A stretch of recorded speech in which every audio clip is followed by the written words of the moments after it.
126টি পুজো কমিটির হাতে পুজোর অনুদানের চেক প্রদান অনুষ্ঠান অনুষ্ঠিত হলো পুলিশ থানায়।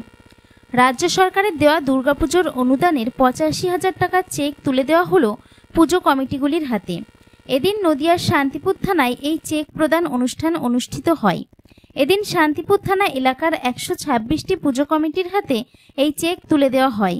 এই চেক প্রদান অনুষ্ঠানে শান্তিপুর থানার ভারপ্রাপ্ত আধিকারিক সুব্রত মালাকার সহ থানার একাধিক পুলিশ আধিকারিকরা উপস্থিত ছিলেন। এছাড়াও 126টি পুজো কমিটির সদস্য ও সদস্যরা উপস্থিত ছিলেন। তবে মুখ্যমন্ত্রীর এই অনুদান পুজো কমিটিগুলির কাছে খুবই গুরুত্বপূর্ণ বলে দাবি করেন পুজো কমিটির সদস্যরা। তবে এই পুজোর অনুদান না পেলে তাদের অনেক অসুবিধে হবে বলেও জানান পুজো উদ্যোক্তারা। অন্যদিকে মহিলা সমিতির পুজো উদ্যোক্তারা জানাচ্ছেন, রাজ্য সরকারের এই অনুদান শুধু পুজোর ক্ষেত্রেই নয়, বিভিন্ন সামাজিক কর্মক্ষেত্রেও কাজে লাগবে। তারা আশাবাদী আগামী বছরগুলিতে আরও হয়তো অনুদানের আর্থিক সংখ্যা বাড়বে। একটা সময় পুজো কমিটিগুলি অর্থের অভাবে অনেক কিছুরই সংকটে পড়তে হয়েছিল, কিন্তু রাজ্য সরকারের এই অনুদান পাওয়ার পর থেকেই অনেকটাই সচ্ছল হয়েছে তারা। নদিয়া থেকে জগন্নাথ মণ্ডলের রিপোর্ট, NE বাংলা। দাদা, আজকে মুখ্যমন্ত্রীর যে পুজোর অনুদান সেটা পেলেন, 85,000 টাকার চেক পেলেন, কতটা আনন্দিত?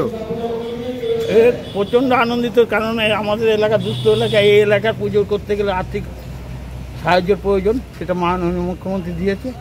আমরা মাননীয় মুখ্যমন্ত্রীর প্রতি চিরকৃতজ্ঞ। আরেকটা প্রশ্ন রাখবো, এই যে অনেকে তো এই অনুদান ফেরত দিচ্ছে আরজি করা আবহে, সেখানে এই অনুদানটা কতটা মানে গুরুত্বপূর্ণ আপনাদের কাছে বলে মনে হয়? আমাদের কাছে প্রচণ্ড গুরুত্বপূর্ণ, এবং এই অনুদান না হলে পুজো পরিচালনা করা অসম্ভব। আচ্ছা, আপনার নাম?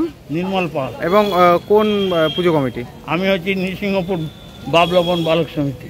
ঠিক আছে দাদা, অনুদান পেলেন? পেলাম। কেমন আনন্দিত লাগছে? আনন্দ তো লাগবেই। অনেকে তো এই অনুদান ফেরত দিচ্ছে, কিন্তু সেখান থেকে আপনারা পেলেন, এই অনুদানটা কি সত্যি দরকার ছিল? অবশ্যই, আমাদের মতন ছোটখাটো পুজো কমিটির জন্য অনুদানের উপরে নির্ভর করে পুজো করছি আমরা। কত বছরের পুজো আপনাদের? আমাদের আজকে 49 বছর। কত পাচ্ছেন? এবার 85,000। কি করবেন এটা দিয়ে? আমরা দান খয়রাতি হিসেবে ব্যবহার করব, বস্ত্রদান করি, গরিব দুস্থদের সাহায্যে।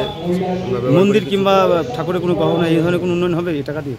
আচ্ছা, এই যে মুখ্যমন্ত্রীর যে এই যে প্রয়াস, এবং এই যে মুখ্যমন্ত্রী যে আপনাদের জন্য যা পুজো কমিটিগুলোর জন্য যেরকম বিদ্যুৎ বিলে ছাড় এবং তার সাথে এই যে অনুদান বরাদ্দ করেছে, এই মুখ্যমন্ত্রীর এই উদ্যোগকে কি বলবেন?